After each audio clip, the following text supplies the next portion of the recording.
ایک گاؤں میں ایک بوڑھا کسان رہتا تھا جس کے پاس ایک خوبصورت اور مضبوط گھوڑا تھا۔ ایک دن وہ گھوڑا کہیں غائب ہو گیا۔ گاؤں والے کسان کے پاس آئے اور افسوس کرتے ہوئے کہنے لگے، بڑا دکھ ہوا کہ تمہارا قیمتی گھوڑا غائب ہو گیا۔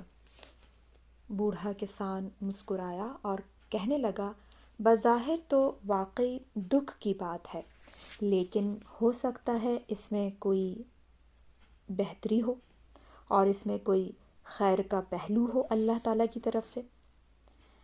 چند دنوں بعد کسان کا گھوڑا واپس آ گیا اور اپنے ساتھ جنگل سے کئی اور جنگلی گھوڑے بھی لے آیا۔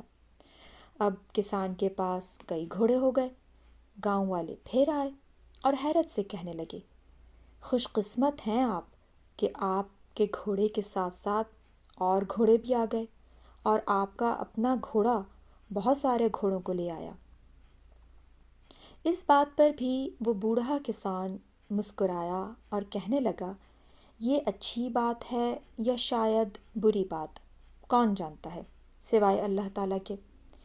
ایک دن کسان کا بیٹا ان نئے گھوڑوں میں سے ایک کو سدھانے کی کوشش کر رہا تھا کہ وہ گھوڑا بدک گیا اور کسان کا بیٹا گر کر اپنی ٹانگ توڑ بیٹھا۔ گاؤں والے پھر آ گئے اور افسوس کرتے ہوئے کہنے لگے، بڑے دکھ کی بات ہے، تمہارے بیٹے کی ٹانگ ٹوٹ گئی۔ اس بات پر بھی بوڑھا کسان ہمیشہ کی طرح مسکرایا اور کہنے لگا، شاید یہ دکھ کی بات ہو یا شاید یہ اچھی بات ہو، کون بہتر جانتا ہے سوائے اللہ تعالیٰ کے۔ ہو سکتا ہے یہ میرے حق میں بہتر ہو یا ہو سکتا ہے یہ میرے بیٹے کے حق میں بہتر ہو، بس اللہ ہی بہتر جانتا ہے۔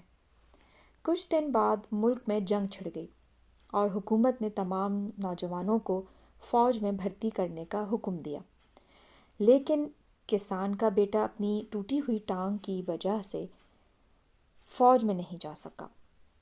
گاؤں والے پھر آئے اور کہا، کتنی اچھی بات ہے، تمہارا بیٹا جنگ میں نہیں جا رہا، ہمارے بیٹے تو جنگ میں جا رہے ہیں۔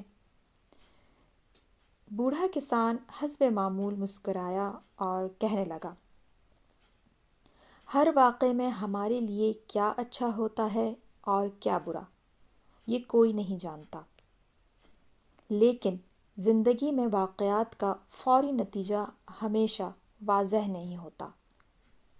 بظاہر بری چیزیں بعد میں اچھی ثابت ہو سکتی ہیں اور بظاہر اچھی چیزیں بری، لہٰذا زندگی کے اتار چڑھاؤ کو قبول کرتے ہوئے صبر اور تحمل سے کام لینا چاہیے، کیونکہ وقت کے ساتھ ہی واقعات کی حقیقت واضح ہوتی ہے۔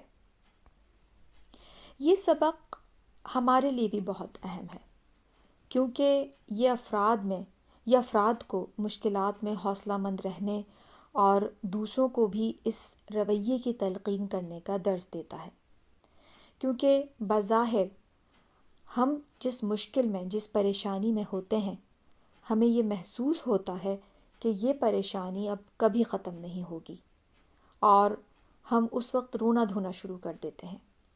ہم کبھی یہ نہیں سوچتے کہ اگر ہم آج اس پریشانی میں ہیں تو کبھی نہ کبھی ہم اس پریشانی سے باہر نکل آئیں گے۔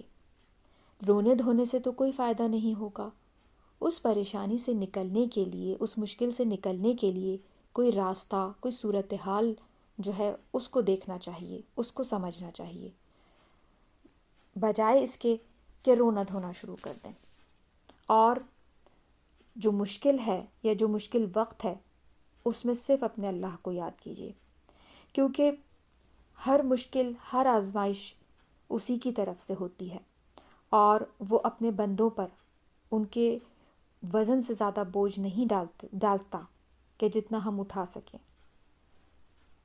ہم جتنا بوجھ اٹھا سکتے ہیں، جتنی پریشانی ہم جھیل سکتے ہیں، اللہ تعالیٰ بھی ہمیں اتنی ہی پریشانی دیتا ہے، لیکن صرف ہماری آزمائش کے لیے، ہمارے امتحان کے لیے، کہ اس بندے نے اگر اس حالت میں بھی مجھے یاد رکھا ہے تو اس کا مطلب یہ خوشی میں بھی مجھے یاد رکھے گا۔ اور یہ ہمیں چاہیے کہ ہم ہر حال میں اپنے اللہ تعالیٰ کا شکر ادا کریں اور ہر حال میں شکر گزار بن کر رہیں۔ اللہ تعالیٰ ہمیں نیک اور سیدھے راہ پر چلائے، ان لوگوں کی راہ پر جنہوں پر اس نے انعام رکھا ہے۔ آمین سم آمین یا رب العالمین۔